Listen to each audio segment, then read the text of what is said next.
As you can see, I'm not Pastor Steve. I don't look as good as he does, but I can see almost as good as he does. But tonight, again, we're going to be in Hosea chapter 9. And I'm sorry that we're starting a little late. We're always having a little problem with, or should I say, we're having technical difficulties. But I think we got it all straight. So we're going to just go ahead and start. Last week we ended chapter 8, I think it was verse number 14. We're going to start chapter 9, verse number 1. So we're going to start off just that way. And it goes this way. Rejoice not, O Israel, for joy as other people, for thou hast gone a whoring from thy God.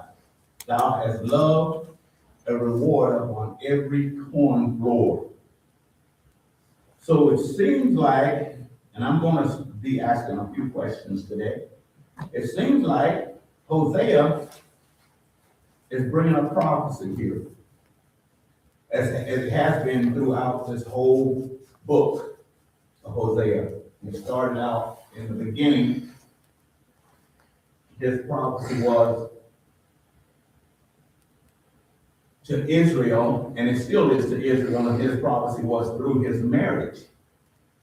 The Lord sent him out to marry an unfaithful wife because he was showing Israel the relationship of Israel to their God. And he went through this marriage, this unfaithful marriage, having children out of whoredoms because Israel was doing that. And they still are doing that. I don't mean today, I mean in this prophecy. And so the Lord has come all the way down now to getting ready to punish Israel for their adultery. Not in the fact that they're actually committing adultery individually, though they may be, but he's talking about their adultery from their God. I was preaching the other Sunday, about backsliding. Backsliding is a form of adultery. You're relating your relationship with God and you're backsliding. That would be called adultery. So that's what's going on with Israel at this time, not during Hosea's time. And what he is doing is prophesying to them about their whoredoms, about their adultery. So he's saying to them that you are looking and you have loved the reward upon every corn floor, upon every threshing floor. So he's telling them you cannot rejoice like the other nations rejoice, because your rejoicing should be in your God. And you have turned your back on your God, and you're trying to rejoice over this false God. This false God that you're rejoicing over isn't the God that has brought you your rewards. And so why is it that he's telling them not to rejoice? Anybody? I mean, this is early in this book, but we already know that it is because judgment was on the way. That's what this book is about. God is getting ready to judge them. Why? Because they have gone whoring after other gods. Yes, ma'am. They are studying Old Testament history, talked about the prophets talked about salvation and judgment. Mm-hmm. That's what it was rendering back and forth between pretty much all of the prophets. Yes, every one of them. Which is why all of them was wanted to be killed. Mm-hmm. Every time they turned against the prophets is because the prophets would get in their face and say, you're whoring after this God, you're displeasing your God. They didn't really want to hear that, so they would try to do it. Mm-hmm. Same all the way around, right down to Jesus Christ. Right down to you if you start telling them.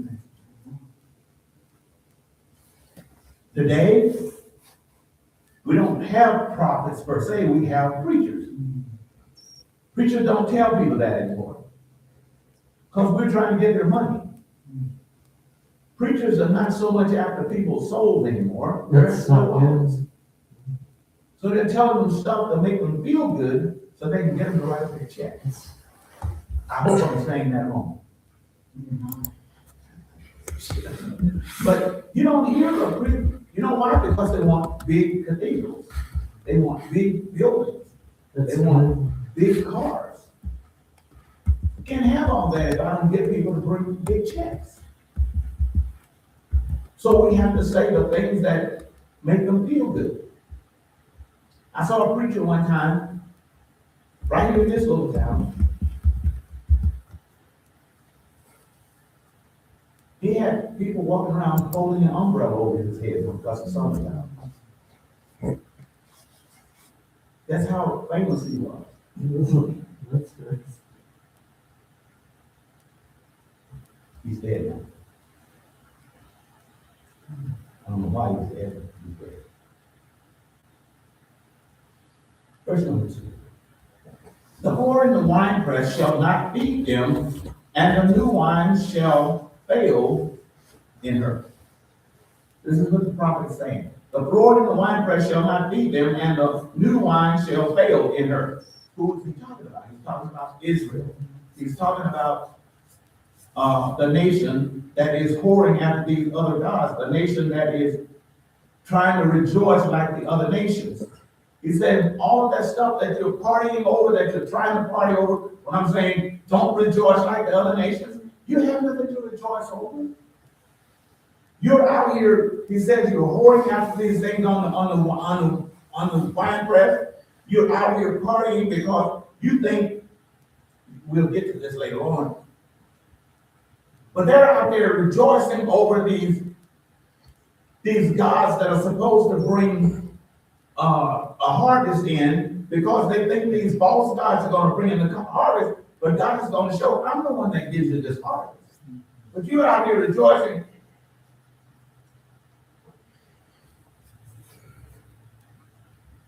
I'm sorry, a message that came over. Did you answer that message back there? Yes. It's in the chat. I don't see any. Okay. He's telling you can't be rejoicing like that because you're not going to get what the other nation gets. The other nations are getting what they get because that's their allotment. This is not your allotment. You are being blessed by the Almighty God because you're keeping His commandments.